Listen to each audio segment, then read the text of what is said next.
ശാന്തശീലർ ഭാഗ്യവാന്മാർ, അവർ ഭൂമി അവകാശമാക്കും. ഈശോ മിശിഹായ്ക്ക് സ്തുതിയായിരിക്കട്ടെ. വിശുദ്ധ മത്തായിയുടെ സുവിശേഷം 5-ാം അധ്യായം 1 മുതൽ 12 വരെയുള്ള തിരുവചനങ്ങൾ. ശാന്തത കൊണ്ട് എങ്ങനെ ഭൂമി അവകാശമാക്കാനായിട്ട് പറ്റും?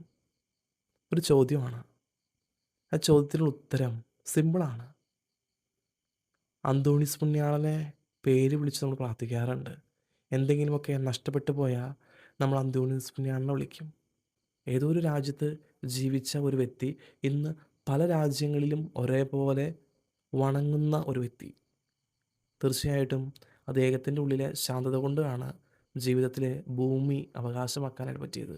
അതായത് പാദുവ എന്ന് പറയുന്ന സ്ഥലം ഇന്ന് അറിയപ്പെടുന്നുണ്ടെങ്കിൽ അത് വിശുദ്ധ അന്തോണീസിൻ്റെ പേരിലാണ്.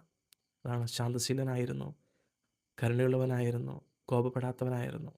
അവനിന്ന് ഒരു ഭൂമിയുടെ പേരിൽ, പാതുവായിലെ വിശുദ്ധ അന്തോണീസ് എന്ന പേരിലാണ് അറിയപ്പെടുക. അതുകൊണ്ട് നമ്മുടെയൊക്കെ ജീവിതത്തിൽ ശാന്തതയുണ്ടെങ്കിൽ പലതും നമുക്ക് സ്വന്തമാക്കാനായിട്ട് പറ്റും. ദേഷ്യം മാറ്റിവെക്കാം, സന്തോഷം നിറയ്ക്കാം, ശാന്തത നിറയ്ക്കാം. കരുണയുള്ള കർത്താവ് അതിന് നമ്മളെ അനുഗ്രഹിക്കട്ടെ.